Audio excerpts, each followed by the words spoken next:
Hello hello, कैसे हैं आप सभी लोग। स्वागत है आप सभी का पीडब्ल्यू नर्सिंग कॉलेज प्रेप के इस खूबसूरत से बैच में। यार दिस इज मी हिमानी। बेटा लास्ट लेक्चर में जो हमने डिस्कस करा था विटामिन्स के बारे में, वो हम फैट सॉल्युबल विटामिन्स को हमने डिस्कस किया था। तो हमारे फैट सॉल्युबल विटामिन्स जो थे आपके EDE के, वो कंप्लीट हो गए हैं। आज जो हम डिस्कस करेंगे that is your water soluble vitamins. ठीक है, वाटर सॉल्युबल विटामिन्स के बारे में हम पढ़ेंगे।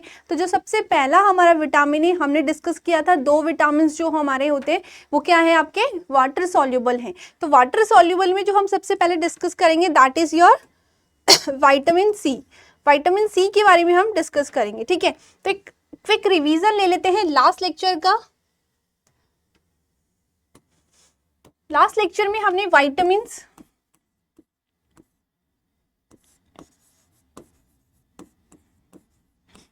ई और की के बारे में पढ़ा था। ई और के बारे में पढ़ा था। इनको हमने बोला था बेटा क्या होते हैं आपके फैट सॉल्युबल है। ये क्या है? फैट सॉल्युबल विटामिन है। फैट सॉल्युबल मींस क्या है? जो फैट में सॉल्युबल होते हैं,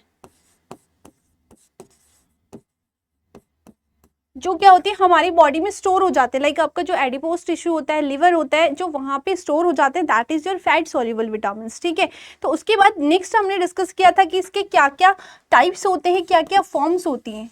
तो हमें पता था कि अलग अलग फॉर्म्स में ये हमारी बॉडी में प्रेजेंट होते हैं। ठीक है, नेक्स्ट हमने इसके सोर्सेज की बात करी थी कि क्या क्या सोर्सेज हो सकते हैं।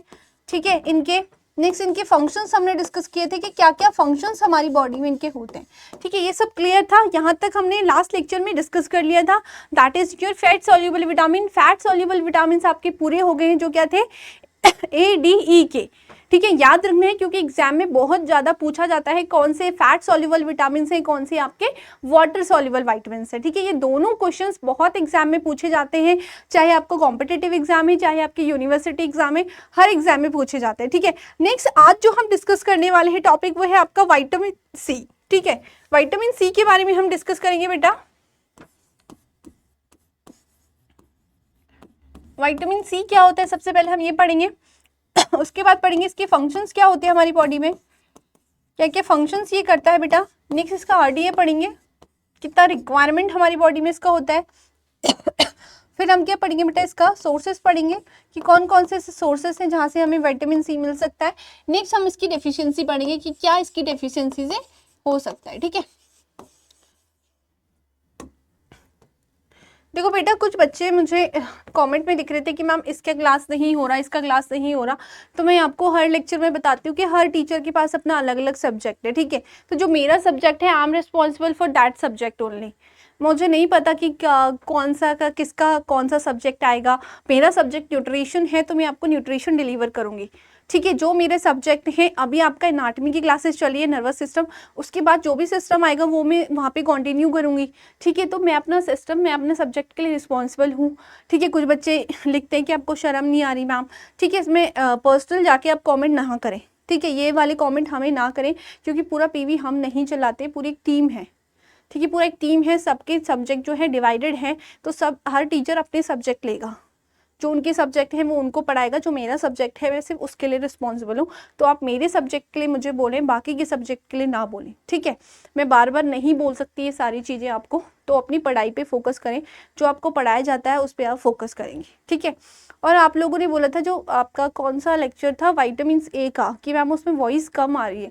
मुझे तो ऐसा नहीं लगा बेटा। आप अपने फ़ोन की ना वॉल्यूम बढ़ा के एक बार उसको पढ़िए, क्योंकि मेरे फ़ोन में तो प्रॉपर उसके वॉइस आ रहा है। मैंने अपने iPad में भी चलाया था, अपने फ़ोन पे भी चलाया था, तो वहाँ पे तो प्रॉपर उसकी आवाज़ आ रही है। ठीक है तो स्टार्ट करते हैं। सबसे पहले हेडिंग डालेंगे बेटा विटामिन सी। सबसे पहले हेडिंग डालेंगे विटामिन सी।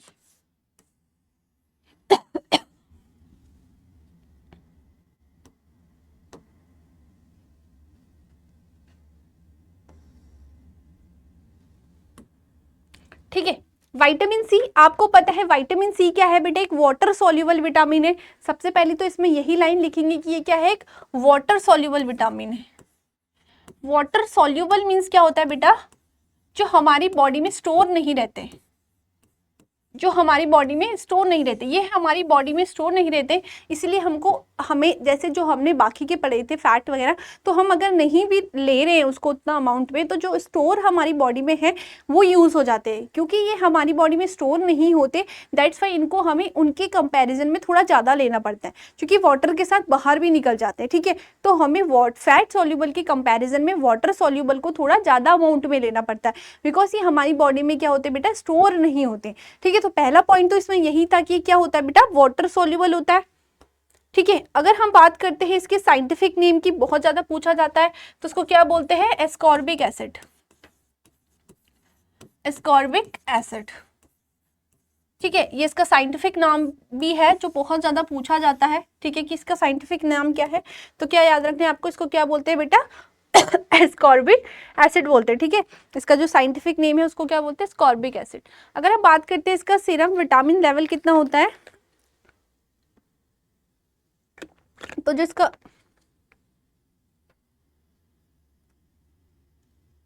इसका सीरम विटामिन लेवल होता है नेक्स्ट लिखना, सीरम विटामिन लेवल इसका 0.3 mg/dl होता है, ठीक है। सीरम विटामिन लेवल लिखना यहाँ पे,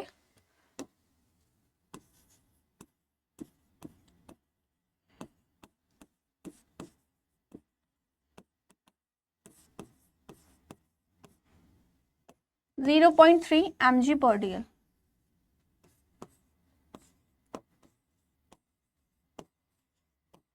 इतना क्या होता है इसका बेटा, सीरम विटामिन लेवल होता है, ठीक है। ये आपको याद रखना है क्योंकि क्या है आपके इंपॉर्टेंट चीज है, ठीक है। ये क्या है, इसका सीरम विटामिन लेवल। इसके बाद अगर हम बात करते हैं कि इसको डिस्कवर्ड किसने किया था, वुल्फ एंड किंग ने, ठीक है। अगर हम बात करते हैं डिस्कवर्ड बाय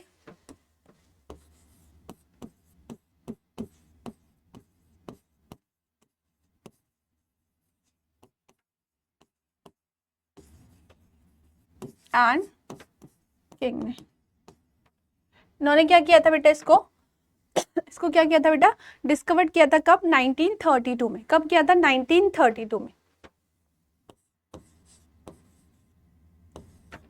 ठीक है। ये भी क्या रखना है आपको, याद रखना है,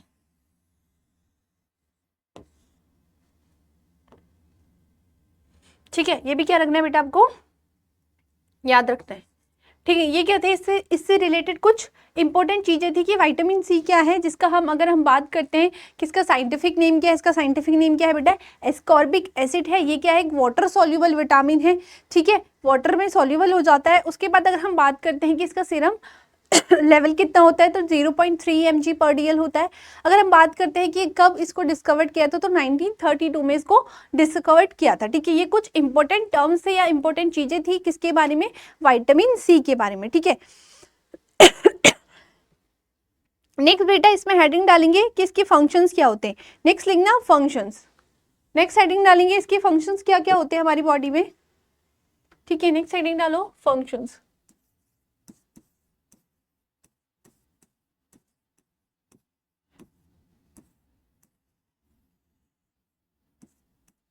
कि क्या क्या फंक्शंस करता है हमारी बॉडी में, ठीक है। तो सबसे पहले तो अगर हम बात करते हैं कि जो हमारा एस्कॉर्बिक एसिड होता है, ठीक है, ascorbic acid essential for formation of collagen, ठीक है। यहाँ पे लिखना एस्कॉर्बिक एसिड, फर्स्ट लिखना इसका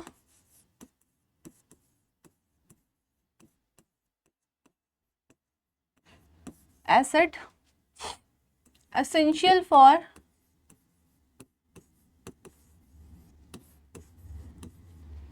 फॉर्मेशन ऑफ, किसका फॉर्मेशन करता है, कोलेजन का। कहाँ पे, ब्लड वेसल्स में, फॉर्मेशन ऑफ कोलेजन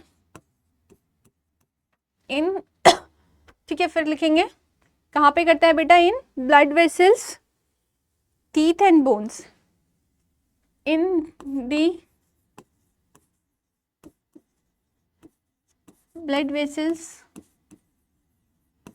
ठीक है, बोन्स एंड टीथ। तो यहाँ पे क्या करता है बेटा, ये कोलेजन का फॉर्मेशन करता है। कौन, हमारा एस्कॉर्बिक एसिड, जिसको हम क्या बोलते हैं बेटा, विटामिन सी, ठीक है। नेक्स्ट लिखेंगे help in iron and haemoglobin metabolism, किसमें हेल्प करता है, हेल्प इन, दूसरा लिखना हेल्प्स इन मेटाबॉलिज्म ऑफ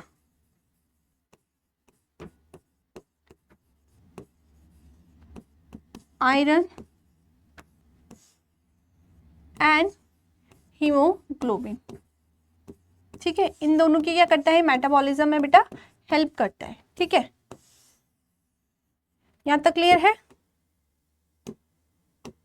ठीक है, किसके मेटाबॉलिज्म में हेल्प करता है बेटा? आयरन एंड हीमोग्लोबिन के। ठीक है, आयरन आपको पता है, आयरन क्या होती है, हीमोग्लोबिन की एक फॉर्म्स होती है। ठीक है, एक प्रोटीन होता है एक टाइप का जो हमारे कैरी करता है ऑक्सीजन को, किसके अंदर बेटा? हीमोग्लोबिन के अंदर। ठीक है, यहाँ तक क्लियर है? नेक्स्ट लिखिए रिक्वायर्ड फॉर आयरन एब्जॉर्प्शन। ये हाँ, एक और बात है कि आयरन का एब्जॉर्प्शन भी करता है। ठीक है, जब भी हमें विटामिन सी की कमी होती है तो हमारी बॉडी में एक टाइप का एनीमिया भी हो जाता है। ठीक है, तो इसमें लिखना है helps in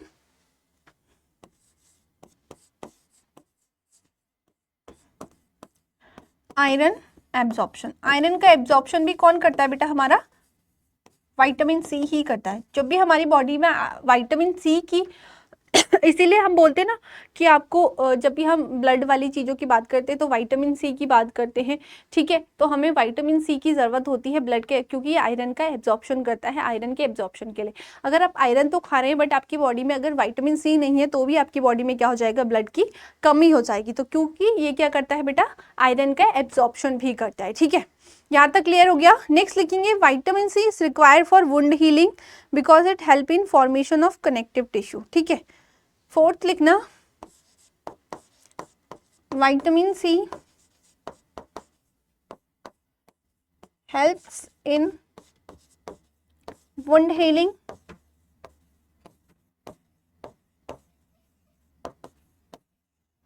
because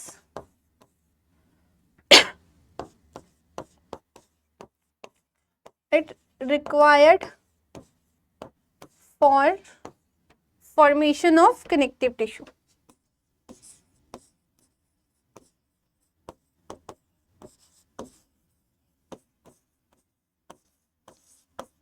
connective tissue क्या होते हैं आपके बेटा?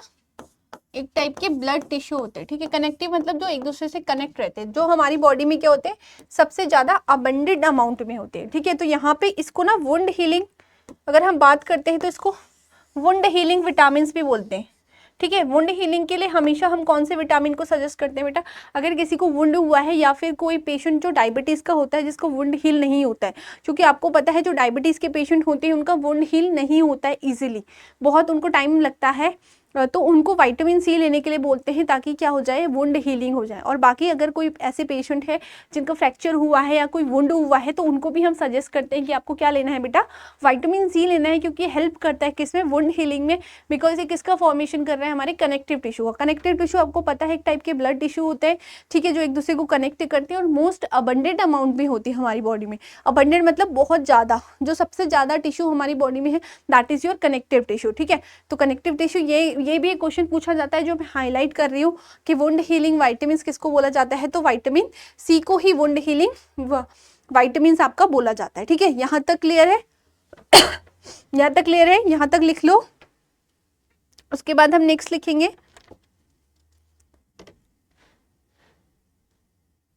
ठीक है, उसके बाद हम लिखेंगे विटामिन सी किसके लिए रिक्वायर होता है? सिंथेसिस ऑफ नॉन एपिनेफ्रिन, जो क्या एक टाइप का न्यूरोट्रांसमीटर है। ठीक है, इसमें लिखेंगे vitamin C is required for, next लिखना, फिफ्थ लिखना बेटा,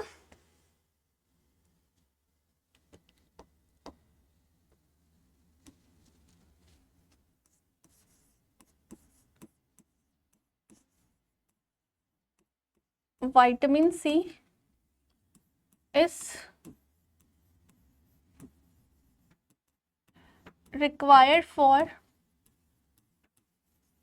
synthesis of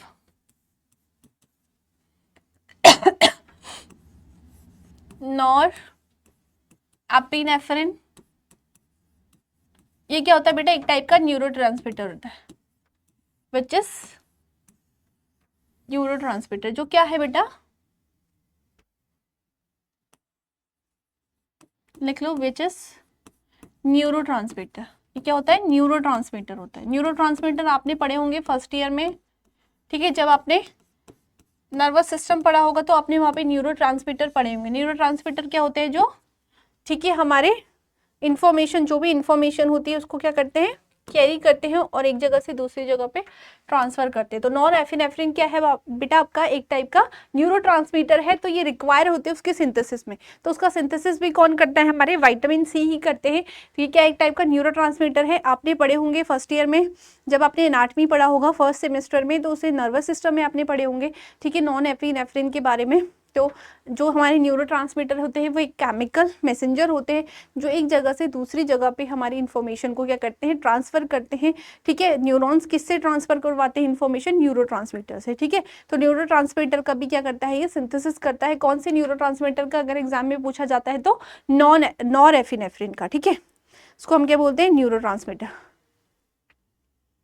ठीक है, और दूसरा क्या होता है, vitamin C also excellent strongest antioxidant. ठीक है, ये क्या होता है, एंटीऑक्सीडेंट भी होता है। यहाँ पे लिखेंगे, ओहो,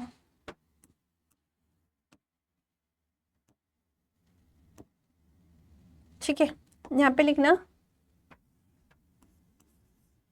6 होगा basically. Vitamin C also is strongest anti oxidant. Oxidant तो आपको पता ही है बेटा, ऑक्सीडेंट क्या होते हैं, जो हार्मफुल हमारे रेडिकल्स होते हैं उनके लिए हेल्पफुल होते हैं। ठीक है, तो ये क्या होता है, एक टाइप का एंटीऑक्सीडेंट भी होता है। कौन सा आपका, स्ट्रॉन्गेस्ट, क्योंकि ये वाटर सॉल्युबल है। अगर हमने फैट सॉल्युबल की बात करी थी तो फैट सॉल्युबल में भी हमने पढ़ा था।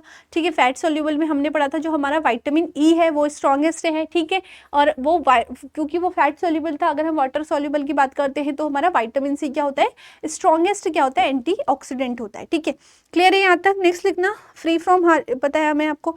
नेक्स्ट ये करता है, फॉलिक एसिड मेटाबॉलिज्म भी करता है। ठीक है, नेक्स्ट क्या करेगा बेटा, ये फॉलिक एसिड मेटाबॉलिज्म भी करता है। ठीक है, इसमें लिख लेना फॉलिक एसिड, 7 में लिखना बेटा, क्या करता है, फॉलिक एसिड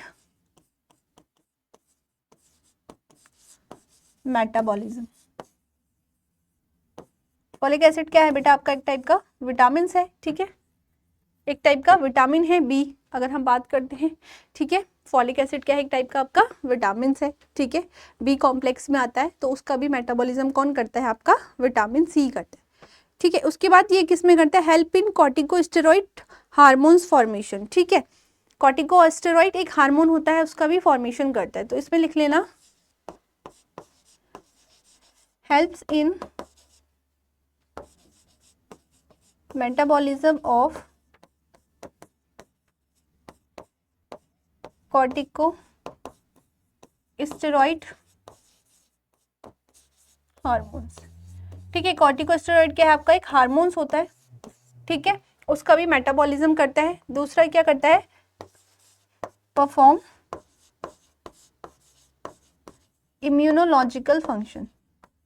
इम्यूनोलॉजिकल फंक्शन भी ये परफॉर्म करता है, मतलब इम्यूनिटी का काम भी करता है हमारी बॉडी में। कौन, आपका विटामिन सी। ठीक है, तो हमने क्या बोला, ये इम्यूनोलॉजिकल फंक्शंस भी हमारी बॉडी में परफॉर्म करता है। कौन, आपका विटामिन सी। ठीक है, तो ये सारे क्या थे बेटा, इसके फंक्शंस थे। ये सारे क्या थे बेटा, इसके फंक्शंस थे। अब लिखेंगे इसका सोर्सेस क्या है। सोर्सेस आपको पता है, जो इसका बहुत ज़्यादा क्वेश्चन जो पूछा जाता है बेटा, अभी भी अगर मैं कॉम्पिटिटिव एग्जाम की बात करूँ, एम्स वगैरह में या आरआरबी में, डीएसएसबी में, तो विटामिन सी के सोर्सेस से पूछा जाता है कि रिचेस्ट सोर्स क्या है। तो आपको पता है कि आंवला, ठीक है, इंडियन गूसबेरी जिसको हम बोलते हैं, या फिर आंवला के नाम से आएगा, इंडियन गूसबेरी जिसको हम बोलते हैं, ये रिचेस्ट सोर्स होता है हमारा किसका, विटामिन सी का। बेसिकली विटामिन सी हम लेते हैं अपनी बॉडी में, आपको पता है, मैंने बोला है कि विटामिन सी क्योंकि वाटर सॉल्युबल है तो इनको हमें ज़्यादा अमाउंट में लेने की ज़रूरत होती है, और ये आयरन का एब्जॉर्प्शन भी करते हैं। ठीक है, आयरन का एब्जॉर्प्शन भी करते हैं, इसलिए हम, तुमने देखा होगा कभी भी अगर हम आयरन की टैबलेट लेते हैं ना, तो डॉक्टर आपको बोलता है कि आपको जूस पीना है, ऑरेंज जूस आप पी सकते हैं। ठीक है, ऑरेंज जूस क्यों पी सकते हैं, क्योंकि आयरन का ये क्या करता है, एब्जॉर्प्शन करता है। आपने देखा होगा कभी भी डॉक्टर ये बोलता है कि आपको आयरन के साथ दूध वाली चीज़ें नहीं लेनी है, कर्ड नहीं लेना है, क्योंकि एक तो आयरन क्या करता है, हमारा जीआईटी में इरिटेशन करवाता है। ठीक है, जीआईटी ये इरिटेशन करवाता है, वैसे उससे वॉमिटिंग आती है। ठीक है, बाकी अगर आप दूध पियेंगे तो वो उसका एब्जॉर्प्शन रोक देते हैं। दूध वाली चीज़ें जो होती हैं वो आयरन का एब्जॉर्प्शन नहीं होने देती हैं, ठीक है। बाकी अगर आप ये खाते हैं, ऑरेंज खाते हैं, उसके साथ कोई भी खट्टी चीज़ खा रहे हैं तो वो आयरन का एब्जॉर्प्शन करा देती है अगर आपकी बॉडी में ब्लड की कमी है तो, ठीक है। तो अगर हम बात करते हैं इसकी सोर्सेज की, हेडिंग डालेंगे इसकी सोर्सेज।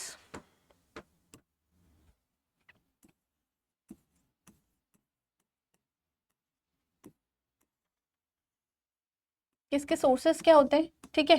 इसके सोर्सेस क्या होते हैं, सोर्सेस में सबसे पहले तो हम लिखेंगे बेटा आंवला होता है और ड्रमस्टिक, गुआवा, कैश्यू, ठीक है, सारे लिख देना इसमें। लिखो आंवला, जिसको हम इंडियन गूसबेरी भी बोलते हैं,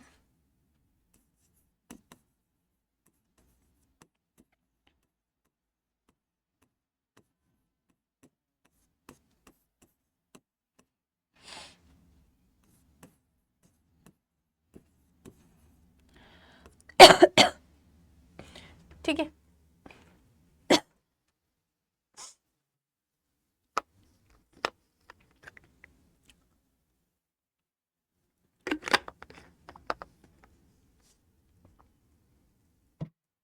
जितनी भी खट्टी चीज होती है अगर हम बात करते हैं तो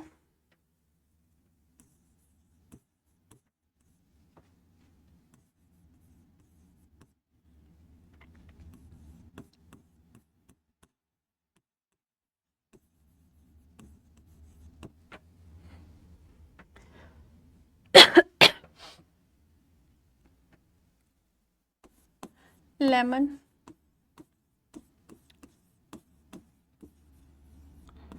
सीरियस, तो इसमें हम कोई भी ना ऐसे मिल्क वाली चीजें नहीं देते। जैसे अगर हम सब में लिख रहे थे कि मिल्क देते हैं, मिल्क प्रोडक्ट देते, तो इसमें मिल्क प्रोडक्ट नहीं देते हैं, ठीक है। और लिख रहे हैं तो बात हो, ये क्या है, इसके सोर्सेज हैं। तो इसमें हमेशा याद रखना कि मिल्क से रिलेटेड मिल्क प्रोडक्ट इसमें कोई भी हम नहीं देते, ठीक है। इसमें लिख लेना आंवला को ही हम इंडियन गूसबेरी भी बोलते हैं, तो इसमें नोट्स में लिख लो आंवला एंड इंडियन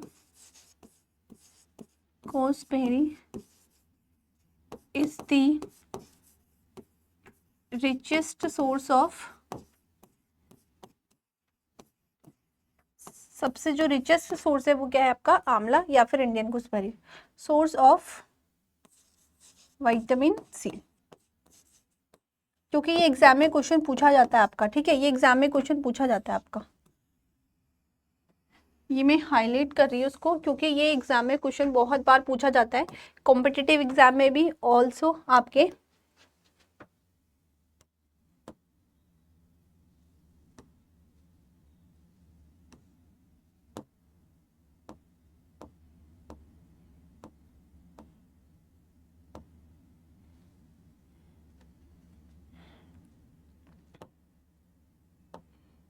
अभी कम नहीं हो रहा है,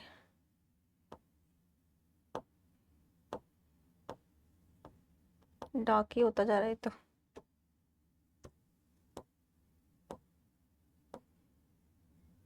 ठीक है, ये तो दिख ही रहा है आपको, ठीक है।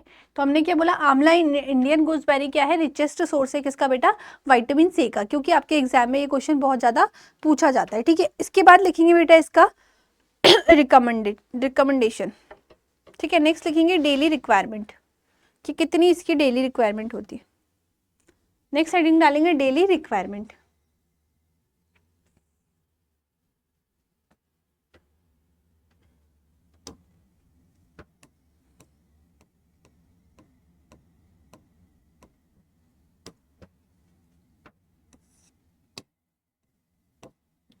अभी वाइट तो नहीं हो रहा,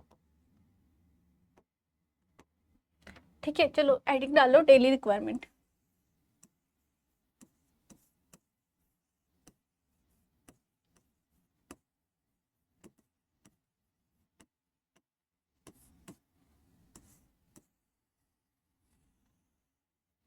इसका डेली रिक्वायरमेंट क्या होता है।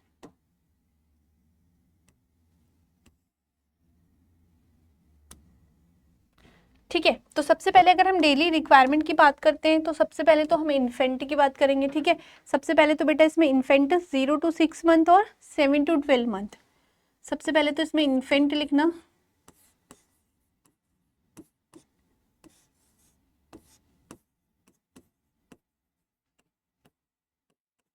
और 7 to 12 मंथ। ठीक है, पहले तो हम इन दोनों की बात करेंगे। तो इसमें कितना होता है आपका 20 mg per day and 30 mg per day, और इसकी अगर हम बात करते हैं तो 30 mg पर डे। ये किसकी रहती है आपकी इन्फेंट की, जो 0 to 6 मंथ है और 7 to 12 मंथ। उसके बाद अगर हम बात करते हैं चिल्ड्रन की, जो क्या है 1 to 9 ईयर है। ठीक है, चिल्ड्रन में लिखना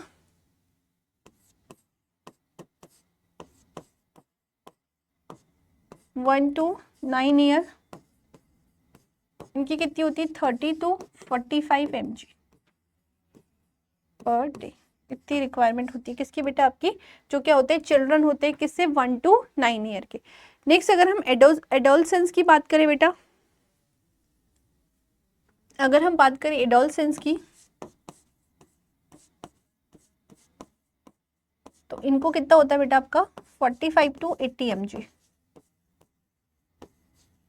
80 mg per day.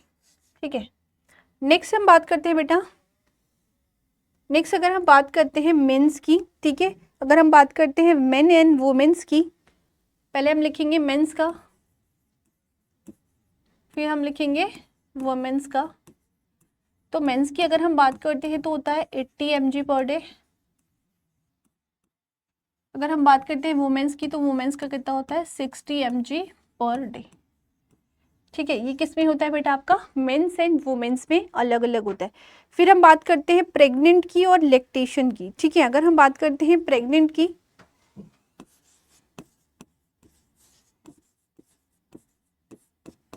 Eighty mg per day. अगर हम बात करते हैं लैक्टेशन की, लैक्टेशन में होता है 112 mg पर डे। तो ये क्या होती है आपकी विटामिन सी की रिक्वायरमेंट होती है, अलग अलग एज में अलग अलग रिक्वायरमेंट होती है। ठीक है, ये सारी क्या थी इसकी रिक्वायरमेंट थी। इन्फेंट की अलग होती है बेटा आपकी, इन्फेंट की अलग रिक्वायरमेंट होती है, एडोलेसेंस की अलग होती है, मेंस की अलग होती है, वुमेन्स की अलग होती है, सबकी अलग अलग रिक्वायरमेंट होती है। क्लियर हो गया। ठीक है, नेक्स्ट बेटा हम लिखेंगे इसकी डेफिशिएंसी। अब नेक्स्ट अगर हम बात करते हैं तो हम क्या लिखेंगे इसके बेटा डेफिशिएंसी लिखेंगे।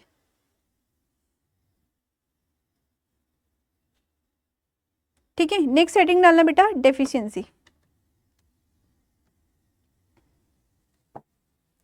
वैसे तो इसकी डेफिशिएंसी ज़्यादा होती नहीं है, बट अगर आपने प्रोलॉन्ग टाइम तक नहीं खाया तो प्रोलॉन्ग टाइम में इसकी डेफिशिएंसी हो सकती है। तो यहाँ पे डेफिशिएंसी लिखना है इसकी। बट अब वैसे इसकी पर्टिकुलरली ऐसी कोई डेफिशिएंसी नहीं होती है कि एकदम से आपको डेफिशिएंसी हो जाए, बट अब प्रोलॉन्ग टाइम तक अगर नहीं ले रहे हैं तो क्या हो सकती है इसकी डेफिशिएंसी हो सकती है। तो लिखना prolonged deficiency of ascorbic acid. Prolonged में क्या होती है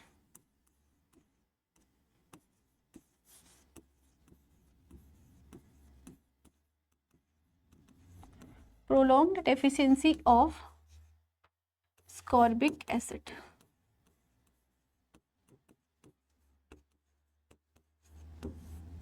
तो ऐसा तो नहीं होता कि एक दिन में इसकी डेफिशिएंसी से कुछ हो जाएगा, बट प्रोलॉन्ग टाइम तक अगर हम नहीं लेते हैं तो इसकी डेफिशिएंसी हो जाती है। ठीक है, तब इसकी डेफिशिएंसी क्या हो जाती है हो जाती है। तो अगर हम बात करते हैं तो सबसे पहले क्या होती है इसमें स्कर्वी। तो ये क्वेश्चन बहुत पूछा जाता है बेटा स्कर्वी से रिलेटेड। ठीक है, स्कर्वी क्योंकि इसकी डेफिशिएंसी बहुत पूछी जाती है, तो विटामिन सी की जो डेफिशिएंसी है उसको हम क्या बोलते हैं स्कर्वी बोलते हैं। ठीक है, अब स्कर्वी बोथ इन्फेंट में भी होती है और आपकी अडल्ट में भी होती है। तो सबसे पहले तो हम लिखेंगे इसका स्कर्वी।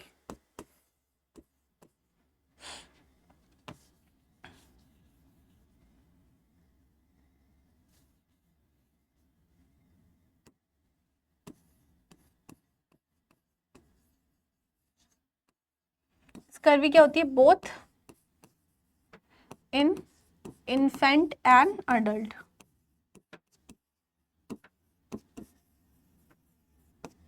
बोथ किस में होती है बेटा इन्फेंट में भी होती है और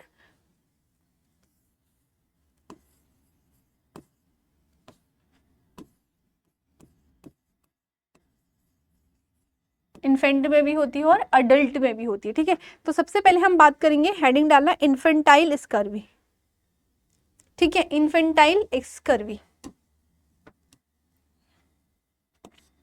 सबसे पहले अगर हम बात करेंगे तो इन्फेंटाइल स्कर्वी की बात करेंगे कि अगर इन्फेंटाइल स्कर्वी है तो क्या क्या सिम्टम्स हमें बच्चे में देखने को मिलेंगे। तेरा लॉस ऑफ एपेटाइट, सबसे पहले उसका लॉस ऑफ एपेटाइट हो जाएगा। लॉस ऑफ एपेटाइट मीन्स क्या होता है बेटा, भूख लगना बंद हो जाएगा, बच्चे को भूख नहीं लगेगी। तो सबसे पहले तो हम लिखेंगे there is loss of appetite. क्या क्या सिम्टम्स आएंगे,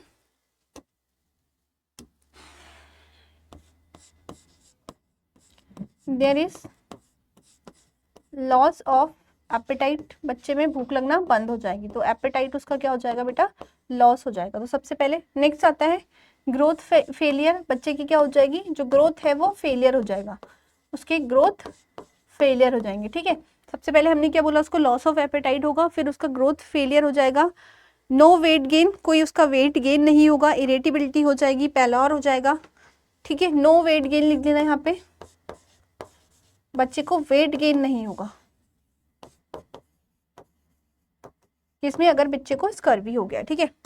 नेक्स्ट इसमें लिखना बच्चे को इरिटेबिलिटी होगी बेटा। नेक्स्ट कॉन्टिन्यू में लिखना, तो इसमें नेक्स्ट लिखना उसको इरिटेबिलिटी होगी।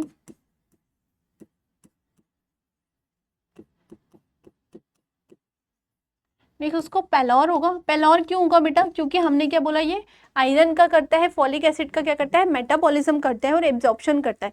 अब विटामिन सी नहीं होगा तो आयरन का एब्जॉर्प्शन नहीं होगा, बेटे जो बच्चा है उसमें ब्लड का फॉर्मेशन नहीं होगा, हीमोग्लोबिन नहीं होगा। अगर हीमोग्लोबिन कम होगा तो उसकी बॉडी कैसी दिखेगी, पैलोर दिखेगी, ठीक है।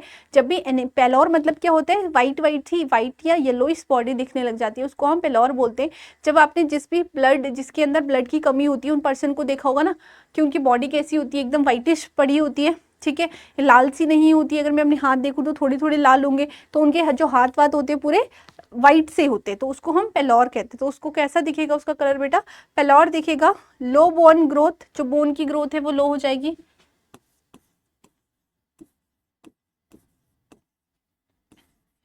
लो बोन ग्रोथ की हो जाएगी क्योंकि ये कोलेजन का फॉर्मेशन कर रहा था कहाँ पे, हमारी टीथ में, बोन्स में, ठीक है, और हमारी ब्लड वेसल्स में।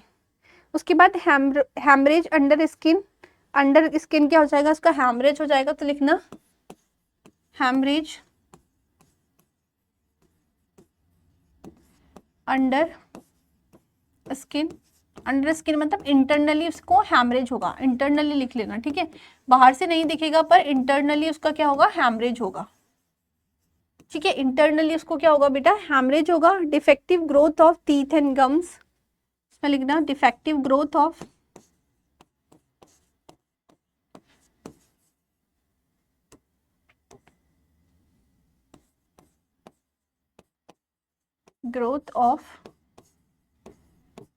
Teeth and gums. Teeth and gums का क्या होगा बेटा, डिफेक्टिव ग्रोथ हो जाएगी, ग्रोथ नहीं हो पाएगी क्योंकि ये कोलेजन को वहां पे हमने बोला था क्या कर रहा था, कोलेजन का फॉर्मेशन कर रहा था, ठीक है। नेक्स्ट हम इसमें लिखेंगे the end of ribs become prominent,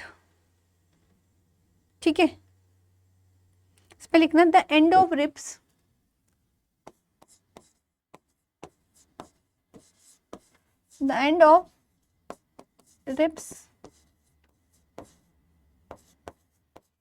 become prominent, ठीक है। जो हमारी रिब्स है ना, रिब्स, उसका जो एंड पार्ट होगा, जो लास्ट पार्ट होगा वो क्या हो जाएगा, एकदम प्रोमिनेंट। प्रोमिनेंट मतलब बाहर को निकला हुआ, ठीक है, प्रोमिनेंट हो जाएगा। रिजल्टिंग इन बेडेड अपीयरेंस, तो किस तरीके का दिखेगा वो, उसमें लिखेंगे रिजल्टिंग इन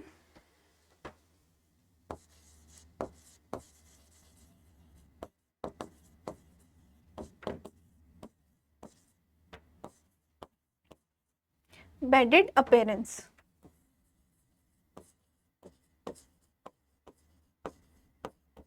ठीक है। हमने क्या बोला, जो हमारी रिब्स है ना, रिब्स क्या होती है हमारी, ठीक है, रिब्स जो होगी ना वहां पे उस तरीके से रिब्स जो हमारी हैं, ठीक है, ये जो हमारी रिब्स हैं, ठीक है, ये जो हमारी रिब्स है ये क्या हो जाएंगी बेटा, प्रोमिनेंट हो जाएगी, जो इसका एंड वाला पार्ट है वो प्रोमिनेंट हो जाएगा और कैसे दिखेगा, बेडेड अपीयरेंस की तरह। ठीक है, बेडेड अपीयरेंस की तरह दिखेगा कौन सा, हमारा रिब्स वाला पार्ट। अगर क्या हो जाएगी, हमें डिफिशियंसी हो जाएगी इसकी विटामिन सी की। ठीक है, जिसको हम क्या बोलते हैं बेटा, स्कॉर्ब्यूटिक रोसरी बोलते हैं। उस शब्द को हम क्या बोलते हैं, अगर आपके एग्जाम में पूछा जाता है तो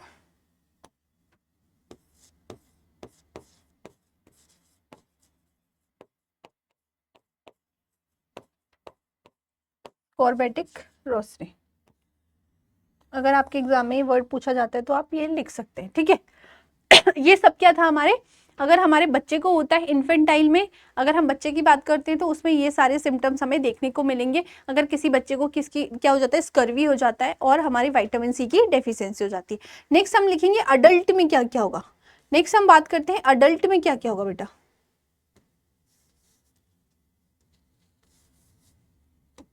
नेक्स्ट हेडिंग डालना अडल्ट की, क्या अडल्ट में क्या क्या हो सकता है। अडल्ट में हमें क्या क्या देखने को मिलेगा, ये हम बात करते हैं। तो अडल्ट में सबसे पहले तो क्या होगा, जनरल जो मैनिफेस्टेशन आर फीवर होगा, उसे फीवर होगा इन ऑफ इन्फेक्शन। ठीक है, सबसे पहले तो हम लिखेंगे, इसमें लिखना जो जर्नल होता है, जर्नल मैनिफेस्टेशन तो क्या होगा बेटा,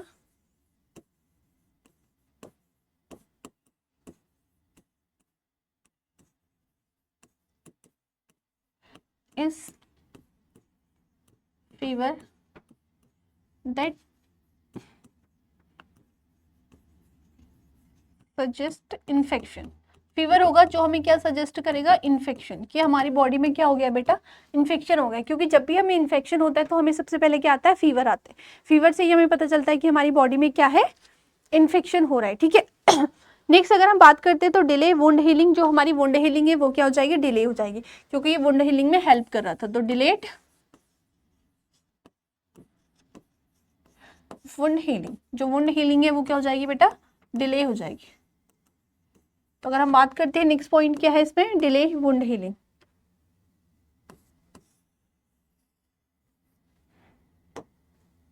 कि वुंड हीलिंग को मैं इतना हाईलाइट इसीलिए कर रही हूँ क्योंकि ये क्वेश्चन ना बार बार पूछा जाता है वुंड हीलिंग का। ठीक है, नेक्स्ट अगर हम बात करते हैं तो इसकी वजह से क्या हो जाता है, एनीमिया हो जाता है। एनीमिया भी कौन सा होता है बेटा, माइक्रोसाइटिक हाइपोक्रोमिक। ठीक है, एनीमिया, इसकी वजह से एनीमिया हो जाता है। मैंने बताया था आपको स्टार्टिंग में भी, एक टाइप का एनीमिया हो जाता है। एनीमिया क्यों हो रहा है, क्योंकि आयरन को अब्जॉर्प्शन कराता है। इसको हम क्या बोलते हैं, माइक्रोसाइटिक हाइपोक्रोमिक। ये किसकी कमी से होता है, बेसिकली आयरन की कमी से होता है, ये वाला जो एनीमिया है। ठीक है, जब भी आप ब्लड के डिसऑर्डर पढ़ेंगे ना तब आपको पता चलेगा।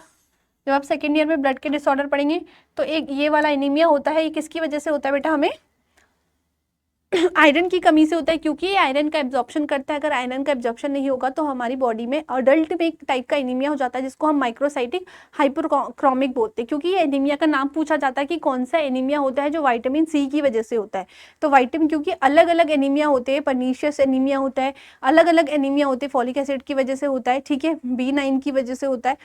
तो अलग अलग एनीमिया होते हैं। जो आयरन की डेफिशिएंसी से एनीमिया होता है उसको हम माइक्रोसाइटिक बोलते हैं, आयरन डेफिशिएंसी एनीमिया बोलते हैं, जिसमें क्या होता है, माइक्रोसाइटिक और हाइपोक्रोमिक एनीमिया होता है। ठीक है, हमारी जो ब्लड वेसल्स हैं, जो आरबीसी हैं, उनका साइज क्या हो जाता है, एक तो माइक्रोसाइटिक हो जाता है और हाइपोक्रोमिक हो जाता है। ठीक है, इस टाइप का एनीमिया किस में होता है, विटामिन सी में होता है। तो आपको याद रखना है। ठीक है, नेक्स्ट हम लिखेंगे, ठीक है, वो किसकी वजह से हो रहा है इसमें लिख लेना, which is develop due to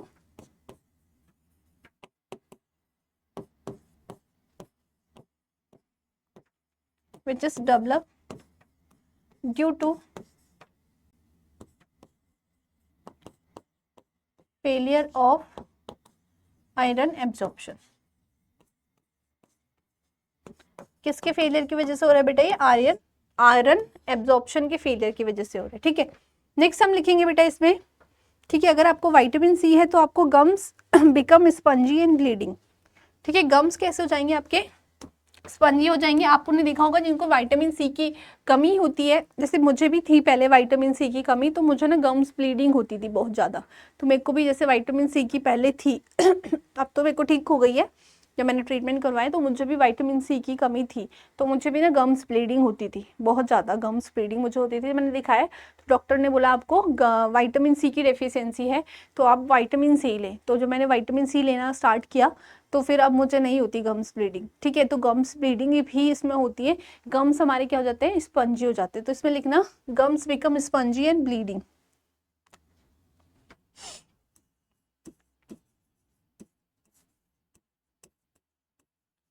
gums become spongy and start bleeding।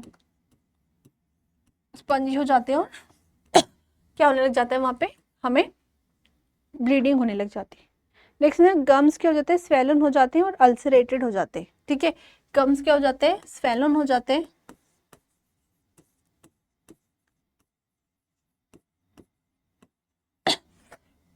Swollen and ulcerated. Ulcerated मतलब अल्सर हो जाते हैं, वहाँ पे अल्सर तो होते हैं ना आप लोगों को, माउथ अल्सर आपने देखे होंगे। तो गम्स क्या हो जाते हैं हमारे, स्वेलन हो जाते हैं, मतलब स्वेलिंग हो जाती है, इन्फ्लामेशन हो जाता है, सूज जाते हैं गम्स, और क्या हो जाता है उसमें अल्सरेटेड अल्सर हो जाते हैं हमारे। ठीक है, नेक्स्ट लिखेंगे the blood vessels become fragile. ठीक है, द ब्लड वेसल्स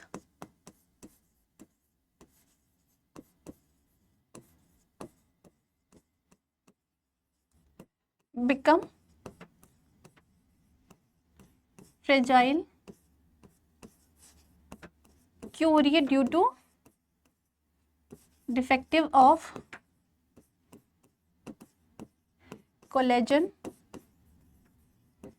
फॉर्मेशन, क्योंकि कोलेजन का फॉर्मेशन नहीं हो पा रहा है। ठीक है, इस वजह से क्या हो रही है हमारी। अब देखो आपको कैसे इसकी डेफिशिएंसी याद रखनी है, आपको फंक्शंस याद करने। ठीक है, आपको कुछ नहीं करना है, आपको अगर इसके फंक्शंस पता है तो आपको पता चल जाएगा कि जो जो फंक्शंस इसके थे वहाँ पे क्या हो रहा है हमारा, उसकी डेफिशिएंसी हो रही है। तो अगर जो फंक्शंस इसके थे वो ऑल्टर हो रहे हैं, ऑटोमेटिकली वो किस में आ जाएंगे, आपके डेफिशिएंसी में आ जाएंगे। तो अगर आपको क्या याद है, अगर आपको इसके फंक्शंस याद है तो ऑटोमेटिकली आप क्या कर लेंगे, इसके बारे में इसकी डेफिशिएंसी भी लिख लेंगे। ठीक है, तो यहाँ तक क्लियर है बेटा। Joint become swollen and tender, और क्या हो जाता है इसमें, जो जॉइंट्स है हमारे, जो जॉइंट्स होते हैं वो भी क्या हो जाते हैं, joints become swollen and tender. Tender मतलब क्या होता है, अगर हम उनको टच करते हैं तो उसमें पेन होता है। ठीक है, अगर हम अपने जॉइंट्स को टच करते हैं, जैसे ये मेरे जॉइंट है तो एक तो ये स्वेलन हो जाएंगे, अगर मैं इसमें टच करूंगी तो पेन होगा, जिसको हम टेंडर बोलते हैं। ठीक है, पेन करने पे अगर हमें ऐसे टच करने पे अगर पेन हो रहा है तो उसको हम क्या बोलते हैं, टेंडर बोलते हैं। ठीक है, यहाँ तक क्लियर हो गया। Next skin become rough and dry. Skin क्या हो जाएगी बेटा, रफ एंड ड्राई। देख लो इसके कितने फायदे हैं, रफ एंड ड्राई। जो हमारी स्किन है वो क्या हो जाएगी बेटा, रफ हो जाएगी और साथ साथ में क्या हो जाएगी, ड्राई हो जाएगी। ठीक है, नेक्स्ट लिखना। ठीक है, ये सारे क्या थे बेटा इसके, ये सारी क्या थी, इसकी डेफिशिएंसी थी किसकी, आपकी विटामिन सी की। तो विटामिन सी क्या हो गया आपका, कंप्लीट हो गया है। ये क्या है आपका, एक वाटर सॉल्युबल विटामिन है। ठीक है, नेक्स्ट जो हम कंटिन्यू करेंगे नेक्स्ट क्लास में वो हम B1 के बारे में पढ़ेंगे। लाइक हम जितना भी हमारा बी कॉम्प्लेक्स है, और उनको मैं याद करने का भी तरीका आपको बताऊंगी कि आप कैसे उनके नामों को याद कर सकते हैं, क्योंकि उनके नाम बहुत पूछे जाते हैं। ये तो सिंगल सिंगल है, विटामिन सी के आप नाम याद रख लोगे, पर जो विटामिन बी होते हैं, बी कॉम्प्लेक्स होते हैं, उनके नाम बहुत पूछे जाते हैं। और एक बहुत इजी ट्रिक है जिससे मैं उसके नाम आपको याद करा दूंगी, बिकॉज उनसे क्वेश्चन बहुत बनते हैं। चाहे वो आप कॉम्पिटिटिव एग्जाम की बात करें, चाहे आप अपने कॉलेज की बात करें, तो विटामिन से क्वेश्चन बहुत आते हैं। ठीक है, तो उनके नाम आपको याद होने चाहिए, B1 का नाम क्या है, B2 का नाम क्या है, और उनसे क्या डिजीज होती है, क्या डेफिशिएंसी होती है। ये दो आपको याद रखने, क्योंकि वो छोटे छोटे हैं, इतना बड़ा नहीं है कुछ विटामिन। अगर हम बी की बात करें तो हम उसको एक क्लास में ही डिटेल में पढ़ लेंगे पूरा, फिर आपका विटामिन कंप्लीट हो जाएगा। तो फिर यहाँ तक आपके क्या हो जाएंगे, जितने भी आपके न्यूट्रिएंट्स थे वो कंप्लीट हो जाएंगे। उसके बाद हम इनकी डेफिशिएंसी के बारे में बात करेंगे, क्या बैलेंस डाइट होती है, क्या लैक्टेशन में होती है, प्रेगनेंसी में होती है। फिर आपके कुछ छोटे छोटे टॉपिक ही हैं, ज़्यादा बड़े नहीं हैं। उसके बाद तो न्यूट्रिएंट्स आपके कंप्लीट हो जाएंगे, मिनरल्स भी हो जाएगा, एक क्लास में हम वाटर के बारे में पढ़ लेंगे, वाटर क्या होता है, ठीक है। वाटर ज़्यादा कुछ नहीं है, वाटर एक छोटा सा ही टॉपिक है, वो मैं विटामिन के लास्ट में ही आपको कवर करवा दूंगी, ठीक है। उसके बाद हम जाएंगे अपनी बैलेंस डाइट पे, फिर आपके कुछ ही यूनिट बचती हैं वो भी कंप्लीट हो जाएंगी बहुत जल्दी। फिर हम इससे रिलेटेड क्वेश्चन और जो पिक्चर्स आई होंगी, क्योंकि पिक्चर्स में ना जैसे अगर हम बात करते हैं ये बाइट और स्पॉट की, ये पिक्चर्स देख के भी कभी कभी क्वेश्चन पूछ लेते हैं।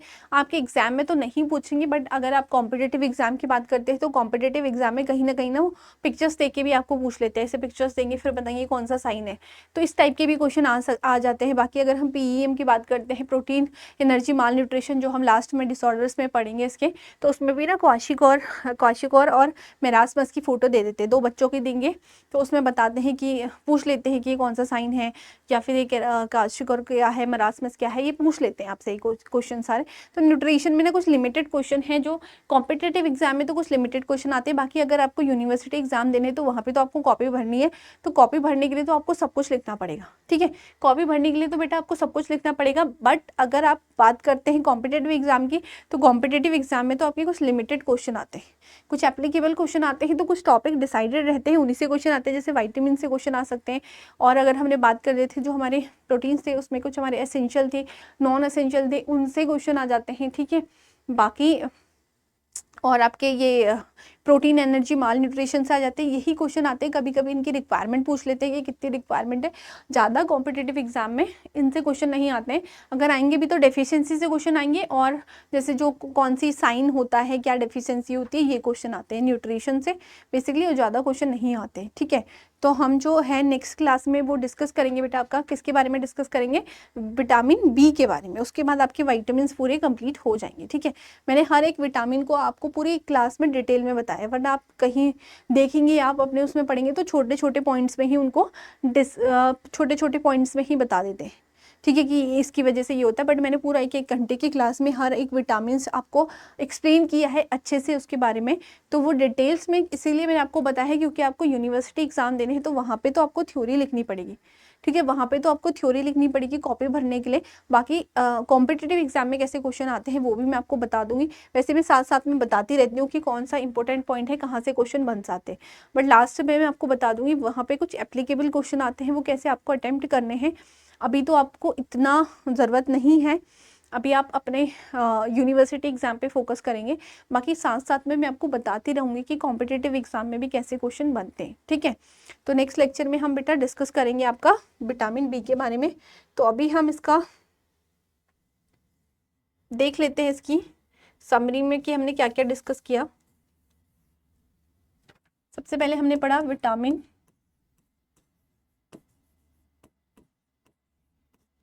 सी के बारे में, ठीक है। दूसरा हमने क्या पढ़ा बेटा, इसका विटामिन सी की अगर हम बात करते हैं तो हमने इसके फंक्शंस के बारे में पढ़ा था कि क्या क्या फंक्शंस हमारी बॉडी में विटामिन सी के होते हैं। फिर हमने इसके सोर्सेज के बारे में पढ़ा था, सोर्सेज पे हमने पढ़ा था कि इसका मेन सोर्स क्या है बेटा, इंडियन गूसबेरी। बेटा यहाँ से एग्जाम आता है, यहाँ से एग्जाम में क्वेश्चन आता है, तो इसको तो याद रख लेना कि इसका रिचेस्ट सोर्स क्या है। बाकी इसकी डेफिशिएंसी के बारे में याद कर लेना। फिर हमने इसका आरडीए पढ़ा था, डेली रिक्वायरमेंट। 5th में हमने इसकी डेफिशिएंसी पढ़ी थी।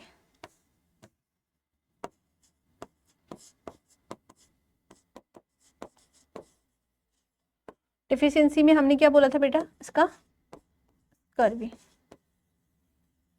आज आपको होमवर्क में मैं आपको कुछ क्वेश्चन दूंगी, इनका आंसर आपको कमेंट करके बताना है, ठीक है। यहाँ पे मैं कुछ क्वेश्चन आपको देके जा रही हूँ बेटा, यहाँ पे कुछ क्वेश्चन मैं आपको देके जा रही हूँ, इन सब का आंसर आपको कमेंट में लिख के जाना है। आप कमेंट तो पढ़ते हैं, मैं आपके कमेंट जरूर पढ़ती हूँ, सारे कमेंट देखती हूँ। तो जो भी आंसर क्वेश्चन मैं यहाँ पे लिख के जा रही हूँ, ठीक है, वो क्वेश्चन उनके आंसर आपको अपने जो भी कॉमेंट है वहाँ पे दे के जाने हैं, ठीक है। तो फर्स्ट क्वेश्चन आपके लिए है,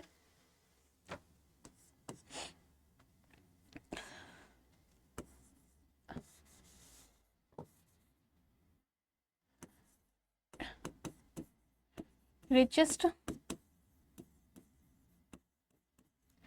source of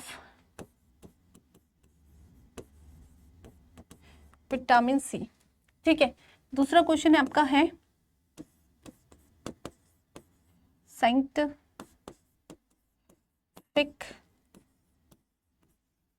name of vitamin A. तीसरा क्वेश्चन है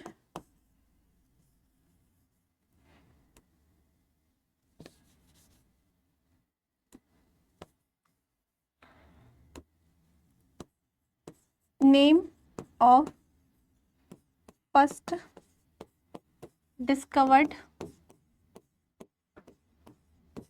विटामिन। कौन सा फर्स्ट विटामिन जो डिस्कवर्ड हुआ था, ठीक है। थर्ड लिखेंगे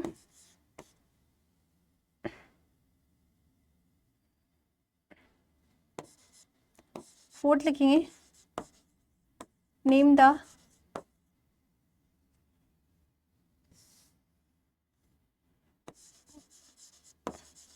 what are the deficiency of vitamin A। Fifth लिखेंगे फॉर्म्स ऑफ विटामिन के। ठीक है, ये सारे क्वेश्चन के आंसर आपको कहाँ देने और बिना चीटिंग करे, ठीक है। देखो बेटा, अगर आप चीटिंग करेंगे तो खुद से करेंगे, अगर आप ऑनेस्टी दिखाएंगे तो खुद के लिए दिखाएंगे, ठीक है। क्योंकि अगर आप चीटिंग करके लिखते हैं तो आपके लिए ही, देखो मेरा तो कुछ नहीं जाना है, मेरा तो कुछ नहीं जाना है, क्योंकि ये क्वेश्चन मैंने इसलिए दिए हैं क्योंकि इनसे क्वेश्चन आते हैं। अगर आप ये बात बोलते हैं मुझे कि मैम हमें कॉम्पिटिटिव की तैयारी करनी है, आप हमें बताइए कॉम्पिटिटिव में कैसे क्वेश्चन आते हैं, तो यही क्वेश्चन आते हैं कॉम्पिटिटिव में, यही क्वेश्चन आपको पूछे जाते हैं जो मैंने आपको दिए हैं, ठीक है। तो इनके आंसर आपको कमेंट करके बताने मुझे क्या क्या इनके आंसर है। हर एक बच्चा ए, ठीक है, कितने क्वेश्चन मैंने आपको दिए 5, हर एक क्वेश्चन बच्चा कैसे आंसर करेगा, 1 फिर आंसर करेगा, 2 फिर आंसर करेगा, 3 फिर आंसर करेगा, उसका आंसर लिखेगा। आप क्वेश्चन नहीं लिखेंगे, ठीक है। फर्स्ट लिखेंगे, फर्स्ट का क्वेश्चन मुझे पता है, फर्स्ट लिखेंगे उसका आंसर लिखेंगे, सेकंड लिखेंगे उसका आंसर लिखेंगे, थर्ड लिखेंगे उसका आंसर लिखेंगे, फोर्थ लिखेंगे उसका आंसर लिखेंगे, फिफ्थ लिखेंगे फिर उसका आंसर लिखेंगे। इस तरीके से आप आंसर दे के जाएंगे कॉमेंट में, क्योंकि आप वैसे कॉमेंट तो जरूर करते हैं, मैं देखती हूँ आप पढ़ाई वाले कॉमेंट करते हैं या नहीं करते हैं, ठीक है। हम अपनी क्लास को और इंटरेस्टिंग बनाएंगे, और आपको कोई भी डाउट होता है तो आप वहाँ पे लिख के जाएं, उसका सॉल्यूशन मैं आपको ज़रूर दूंगी, ठीक है। कोई भी, जैसे आपने कोई क्वेश्चन पढ़ा है बुक में, कोई क्वेश्चन आपने देखा है वो आपको नहीं समझ में आया क्लास में, तो आप पूछ सकते हैं कि मैम ऐसा क्वेश्चन एक एग्जाम में आया था, इसका आंसर कैसे होगा या कैसे हम इसका आंसर लिख सकते हैं, वो क्वेश्चन आप पूछ सकते हैं, ठीक है। वो क्वेश्चन आप पूछ सकते हैं कि उसका आंसर कैसे लिखना है। बाकी इनके क्वेश्चन के आंसर आपको देके जाना है कमेंट में। मैं हर एक बच्चे का कमेंट पढ़ूंगी, जो भी बच्चे क्लास देखते हैं कि आप लोगों को आ रहा है या नहीं आ रहा है, ठीक है। क्योंकि ऐसे ही क्वेश्चन आपके एग्जाम में आएंगे बेटा। यूनिवर्सिटी में तो देखो आप एग्जाम में कॉपी भरने के लिए आप लिख के आ जाएंगे वहाँ पे और पास भी हो जाएंगे, बट आपको पता तो होना चाहिए जो चीज़ आप पढ़ के गए हो। अगर मैं उसके क्वेश्चन देती हूँ तो थ्योरी को क्वेश्चन में कैसे अप्लाई करना है, क्योंकि थ्योरी तो आपकी पूरी नहीं आने वाली है ना, आपके क्वेश्चंस आएंगे तो उनको कैसे अप्लाई करना है, ये चीज़ें आपको पता होनी चाहिए, ठीक है। ये चीज़ें आपके दिमाग में होनी चाहिए कि उनको अप्लाई कैसे करना है। अगर हम थ्योरी की बात करते हैं तो थ्योरी में उनको कैसे अप्लाई करना है, ये सारी चीज़ें क्या होनी चाहिए, आपको पता होनी चाहिए, ठीक है। तो इस तरीके से आप सारे क्वेश्चंस के आंसर लिख के जाएंगे कहाँ पे, आपके कमेंट बॉक्स में, हर एक क्वेश्चन का। और मैं आपको पहले ही बता रही हूँ कि आपको क्वेश्चन नहीं लिखने, जैसे मैंने लिखा है richest source of vitamin C, तो आपको क्या करना है, फर्स्ट लिखना है और उसका आंसर लिखना है कि क्या रिचेस्ट सोर्स है विटामिन सी का। नेक्स्ट आप लिखेंगे scientific name of vitamin A, vitamin second डालेंगे इस तरीके से और उसका आंसर लिख देंगे, ठीक है। फिर थर्ड लिखेंगे कि कौन सा विटामिन था। अब यहाँ पे ये आप लोगों को डिस्कवर्ड कौन सा विटामिन है, मैंने यहाँ पे ऐसा कुछ सच वो नहीं दिया है कि आपको फैट का लिखना है, क्या लिखना है, मैंने सिर्फ लिखा है कि कौन सा विटामिन था जो फर्स्ट डिस्कवर्ड हुआ था, तो आपको वो लिखना है, ठीक है। और उसका आप ये भी लिख के जाएंगे कि कौन से सन में हुआ था, ठीक है, कौन से ईयर में हुआ था, ये भी आप लिख के जाएंगे। किसने किया था वो नहीं लिखना है, और कौन से वो ईयर में हुआ था ये भी आप लिख के जाएंगे, और कौन सा हुआ था ये भी आप लिख के जाएंगे, ठीक है। नेक्स्ट क्वेश्चन आपका है what are deficiency of vitamin A. Vitamin A की जितनी डेफिशिएंसी है वो आपको लिख के जानी है, ठीक है। आप लिखेंगे क्वेश्चन नंबर 4, ठीक है, ये आपका क्वेश्चन नंबर 4 है, ठीक है। 4 लिखेंगे और उसके आंसर लिखेंगे। फिर 5th लिखेंगे फॉर्म्स ऑफ विटामिन के। विटामिन के फॉर्म्स मैंने कल आपको पढ़ाए थे, कितने फॉर्म्स होते हैं उनके नाम आप लिख के जाएंगे, क्लियर है, ठीक है। तो आज की क्लास को एंड करते हैं। So thank you so much everyone. I hope कि आपको लेक्चर समझ में आए हो। मैं हर उसमें बोलती हूँ आप अपने नोट्स बनाइए और उनका रिवीजन करिए। मैं बार बार आपको यही बोलती हूँ कि आप रिवीजन करिए, आपको आ जाएंगे, क्योंकि न्यूट्रिशन आपका इतना टफ सब्जेक्ट नहीं है। कुछ कुछ ऐसे टॉपिक्स इसमें हैं जिससे क्वेश्चन बहुत ज़्यादा बनते हैं, पर इतना टफ नहीं है कि आपको इतना ज़्यादा टाइम देना पड़े। आप एक बार रिविज़न करेंगे और एक बार इसको पढ़ेंगे अच्छे से तो आपको आ जाएगा समझ में। इतना टफ सब्जेक्ट नहीं है कि आपको बार बार इसको पढ़ना पड़े। एक दो बार आप पढ़ेंगे, एक दो बार इसका रिवीजन करेंगे तो आपको बिल्कुल आ जाएगा अच्छे से। बाकी क्वेश्चन कैसे कैसे आते हैं वो मैं आपको लास्ट में करवा दूंगी। मैंने हर लेक्चर में बोला है आपको, और मैंने जो क्वेश्चन दिए हैं इसके आंसर आपको दे के जाने हैं, ठीक है। आपको भी पता लगना चाहिए कि आपको कितना आ रहा है, आप पीछे वाली चीज़ें भूल तो नहीं रहे, ठीक है। बाकी आप कंप्लेन तो बहुत ज़्यादा करते हैं कि मैम ये नहीं है वो नहीं है। अब जो मैंने आंसर दिए हैं उसके कमेंट आप करते हैं या नहीं करते ये मैं देखना चाहती हूँ, ठीक है। So thank you so much, मिलते हैं आपको नेक्स्ट लेक्चर में।